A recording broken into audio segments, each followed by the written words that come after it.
Welcome to the Shot Clock, where we're talking sports, entertainment, and lifestyle. I'm your host, Mina SayWhat, and we're 100% digital, 100% live, and 100% real. Let's count them down.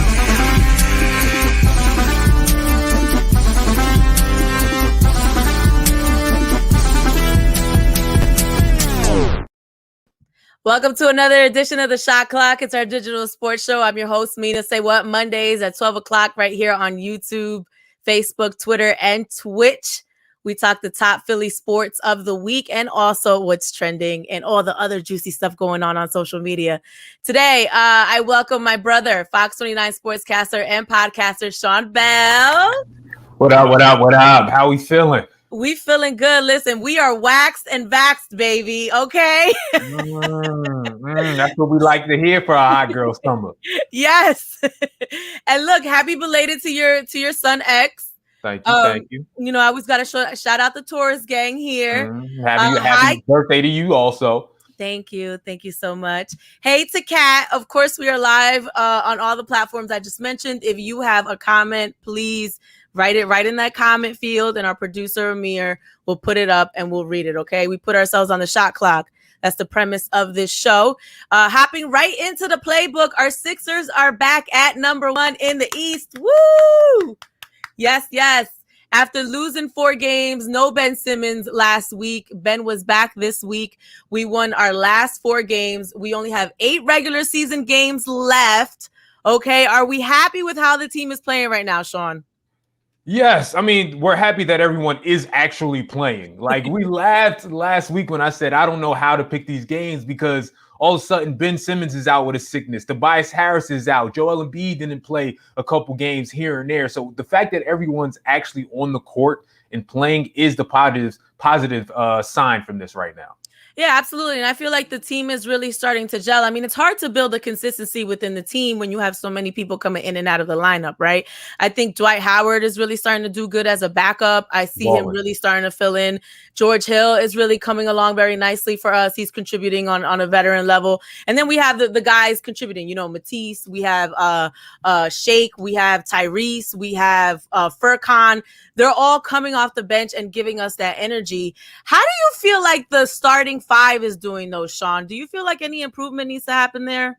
Well, a little bit. Tobias is still trying to get his rhythm back, right? Like he's had a couple egg games, and it's to be expected. You miss some time. He's not on fire like he was before he went out with the injury. So now that he's back, he's going to get a rhythm. And that's what the last, 7-8 games before the regular season, to get that rhythm back now that everyone's in the lineup. Ben Simmons, well, the offense is still an issue. It's still a problem. We'll see where that goes in the playoffs, but he's still giving you the defense and the playmaking. So they have a cupcake schedule to end this thing off. The only thing they have to worry about is the Indiana Pacers and the Miami Heat. And even then, those teams shouldn't be able to match up. And the Brooklyn Nets, well, they actually got a real tough schedule, okay? They got to deal with Dallas. They got to deal with Denver. And they got to play Milwaukee again, back-to-back time. So the Sixers are in the driver's seat to win the entire conference, to at least get the number 1 seed because of the scheduling down the stretch. Yeah, and it's funny. I really feel like even after watching the Bucks and Nets game yesterday, I feel like the Bucks are starting to emerge as a serious contender at this point. I mean, I think for the majority of the season, we were saying the Nets, but I think it might be the Bucks too. So I need our guys to really start kicking up the intensity and the consistency as well, because we have a whole nother team we have to worry about now, because the Bucks are a problem at this point, Yeah, well, the key is not to play them both. If you get the number 1 seed, then the Nets and the Milwaukee Bucks play each other in the second round, and you get to play a cupcake in the second round, and you only have to face one in the conference finals, right? So if you take care of business. So the key is to get that number 1 seed. And the Nets, it's the same thing. James Harden, when does he come back? What is he going to be when he comes back? Because, that Milwaukee Nets game was great, and it was a 1-possession game, but they didn't have James Harden. Right. It's a whole different story when you bring back a top 5 player in the league. So the Nets are still in the driver's seat in my mind, but it's only if everyone is healthy, and that's what we have to see. Yeah. Do you think Doc Rivers is a coach of the year? I saw some conversation floating around about that. No, I don't think he's the coach of the year. I mean, no. Like, he's not the coach of the year. And if I know fans don't want to hear this, but we can argue that Jason Kidd has done a better job. And I know that sounds blasphemous with all the talents the Nets have. The Nets' big three, James Harden, KD, Kyrie, have only played together 7 times the entire season. Like, they've had more injuries. They've had more lineup changes than anybody in the entire league. But even then, I'm going with the Phoenix Suns over there with Monty. Okay. They're the number 1 seed after not making the playoffs last year. Yeah, a lot of that is Chris Paul, but a lot of that is great coaching, Devin Booker stepping up, and they've made a huge jump, a bigger jump than anybody in the entire league. I'm going to need you to start riding for the home team a little bit, Sean. Hey, man, I got to be honest. I got to speak facts. I still ride. All right, moving on. Meet the Eagles 2021 draft class. Congratulations to our 9 new players. We went into this draft needing a lot of help in the wide receiver position. We needed a cornerback. No quarterback draft, so I'm excited about that because it shows a little bit of confidence in Jalen Hurts. I was a little worried about that. But when you look at this lineup of who we have, Sean, did we do good? Listen, like everyone said, it was a tremendous job to get Devontae Smith in the top of the draft. He read everything perfect. Moved back, then moved a couple spots up, got ahead of the Giants, got a number 1 wide receiver, the Heisman Trophy winner, okay? The guy was the best player in college last year. That was a tremendous job. But then the rest of the draft, like, think about this. Landon Dickerson is a stud type of player when healthy. But he has ended the last 3 seasons, 3 of the last 4 seasons with season-ending injuries. He's coming off a torn ACL.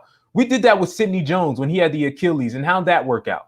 Like, Landon Dickerson may never be what he was. Milton Williams is a guy who is undersized and is going to have to learn some things in order to play in the NFL. So you only drafted 1 player that we know is going to start right away and be able to produce right away. Everybody else is a question mark. That's a problem. And you didn't draft a cornerback, which we stink at right now, into the 4th round. And even then, he's not a guy who's going to come in and start and produce like that right away. So the back half of the draft, everything after 1, I'm not in love with. Yeah, I was concerned about that too. Why did we wait to the 4th pick to get a cornerback, which we desperately needed? And then the same thing with Landon Dickerson. Like, I mean, I saw some chatter on social media saying, okay, he got the ACL injuries out the way, but it's like, he just left college. Like, technically your whole professional, your professional job in sports starts now, and you already come into the fold with all these injuries. I was very, very, underwhelmed with those picks, but apparently we weren't the only one. Watch this video.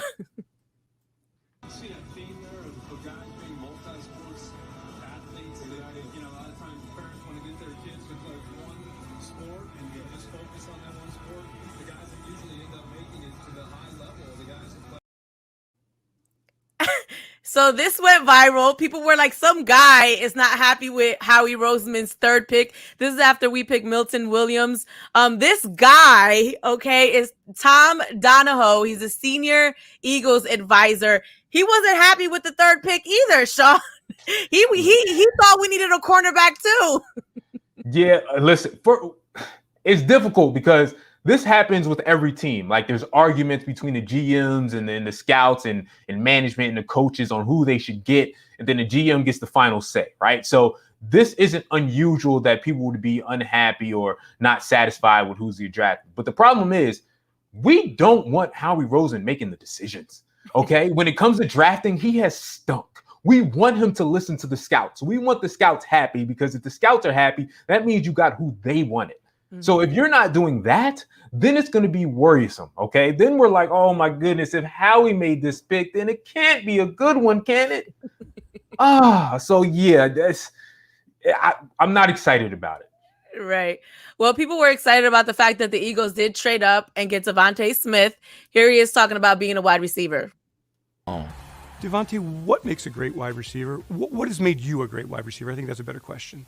The mental aspect of it, and then my attention to detail in my route running. I'm out of my game after Devontae Adams and Keenan Allen, so watching them, seeing the things they do, and then me, that's just the type of receiver I am. I want to be the one that runs the precise routes to get open. That's just my style of play.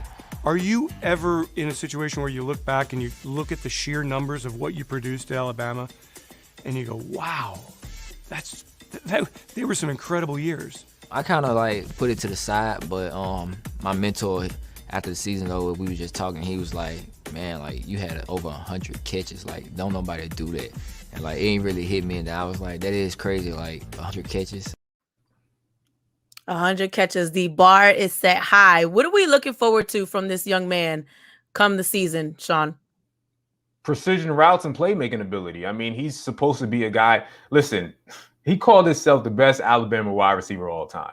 You know who also went to Alabama as a wide receiver? Julio Jones, future Hall of Famer, right? So that's the expectations. He's going to be able, they compare him to Marvin Harrison, another Hall of Fame wide receiver out there, okay? So he's a guy who's going to be able to have precision route running and great hands. Two things that that combo we haven't had at wide receiver in a long time. Great hands and precision route running. So that's what we should expect from him. And he's going to come in. I don't care if he's undersized and all that stuff and he's thin.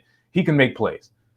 I also think it's key that him and Jalen Hurts already have a working relationship. They played together in Alabama, and you need your quarterback and your wide receiver to be on the same page. You know, it used to be nice when we used to see Carson and Zach Ertz kind of going back and forth. You need that camaraderie. You need that brotherhood, that teamwork in those two key positions. So I love that they're already bonding. They were at a Sixers game already, and it seems like they already have that connection. And I think that will definitely transfer into the field, and I'm happy to see it, okay? That is the playbook. Here's a word from one of our sponsors. We've seen how far this game can go, so we take it and run. Making moves like nobody. For everybody. We don't move within the lines. We move beyond them. Hennessy, the spirit of the NBA.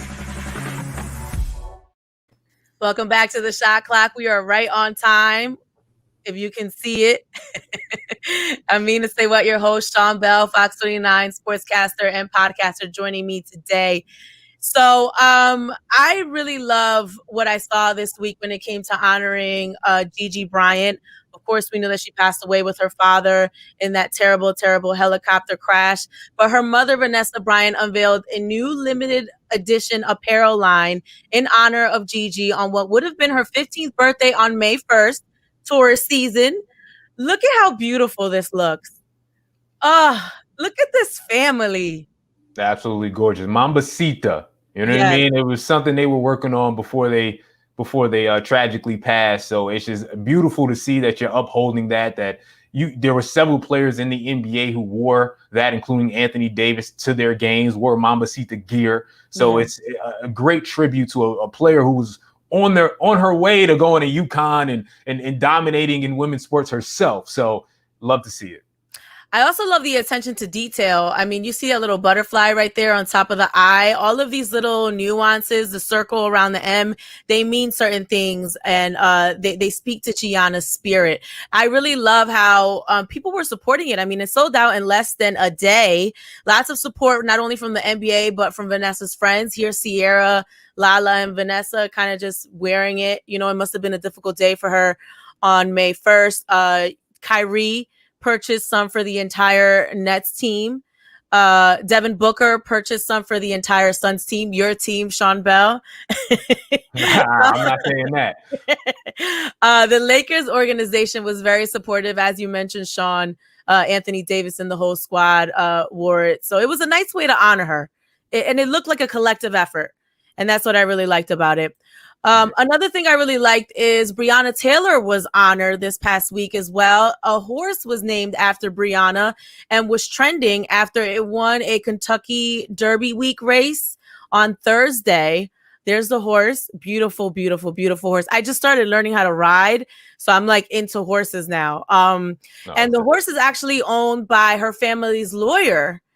And Breonna's mother was at the race, Tamika Palmer. She was there to watch the horse win. So isn't this beautiful, Sean? I just love what we're seeing to honor these amazing women that have passed away. And that's tremendous also for it to be in a place that normally wouldn't support such causes, right? Like breaking into a sport, just like tennis legend Naomi Osaka supporting in a sport that doesn't necessarily come together with causes for Black Lives Matter, et cetera, et cetera. So it's great to see you break into that sport and show people what it is. Absolutely. And this is a great way to remind people to say her name, right? That was the Mm-hmm. campaign, and there's a reason, because we don't want to forget what happened to her. Her family hasn't fully seen any justice from it. Mm-hmm. So it's like this keeps the conversation going. And I just love, they said that they named the horse after Brianna because they felt like the horse was resilient and beautiful, which is how they describe Brianna as well. So just fantastic. Not so fantastic. This is a terrible transition here. Tristan Thompson has been accused of cheating again on Khloe Kardashian. There was an appearance on a podcast where an Instagram model, her name is Sydney Chase, said that she hooked up with Tristan back in January. She specifically asked him if he was single because obviously he's in a very public relationship, and he said yes. And she said after he found out he was not single, she broke things off with him.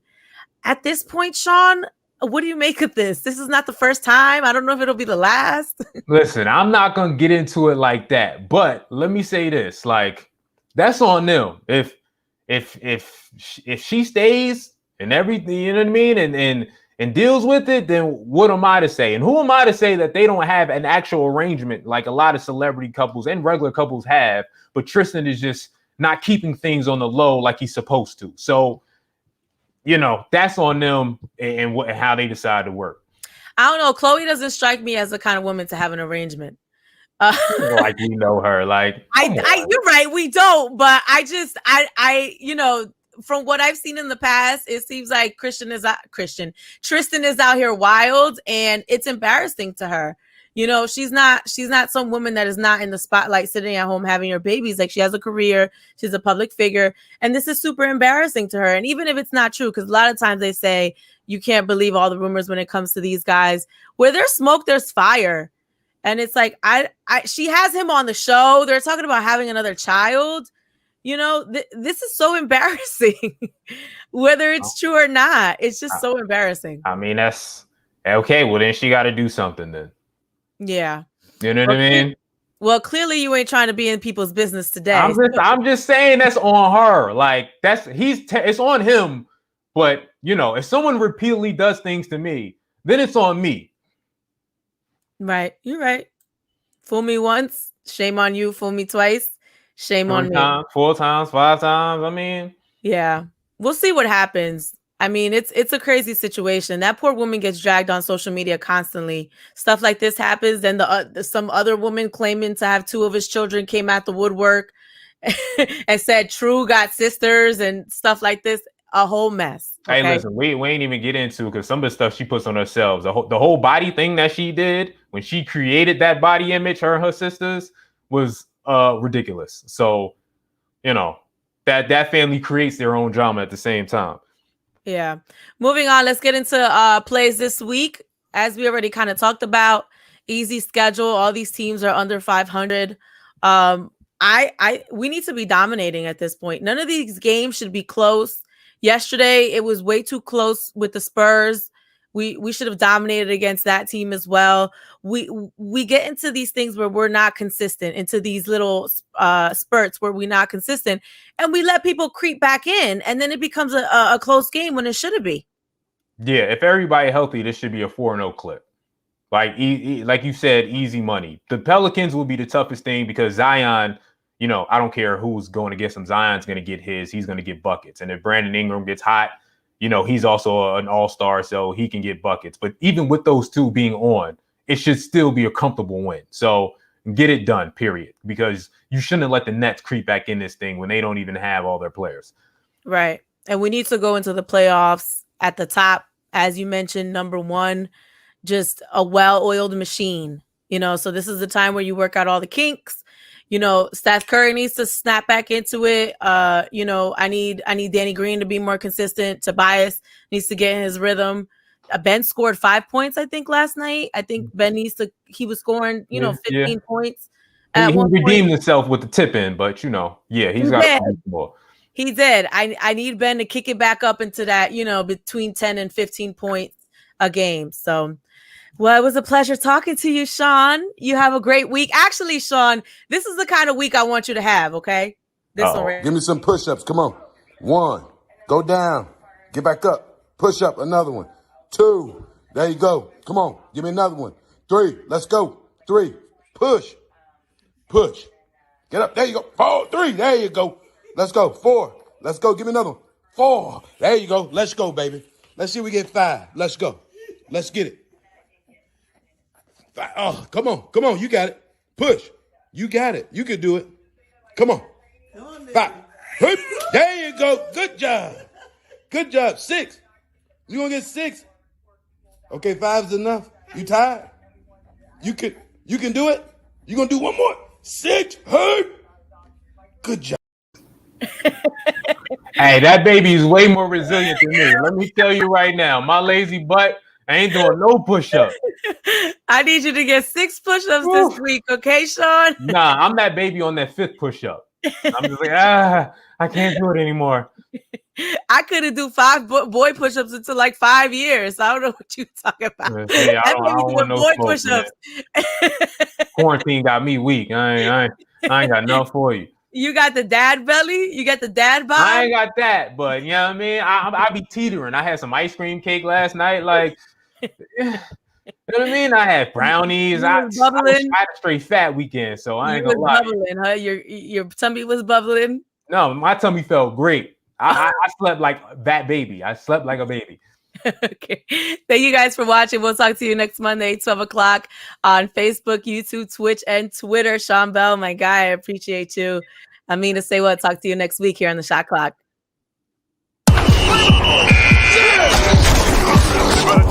Thanks for watching the Shot Clock. I'm your host, Mina SayWhat, and you got something you want to talk about next week? You can always hit me up on social media at Mina SayWhat, and make sure you join us 12 o'clock next Monday on R&B Philly's Facebook, Twitter, YouTube, and Twitch. We'll see you then.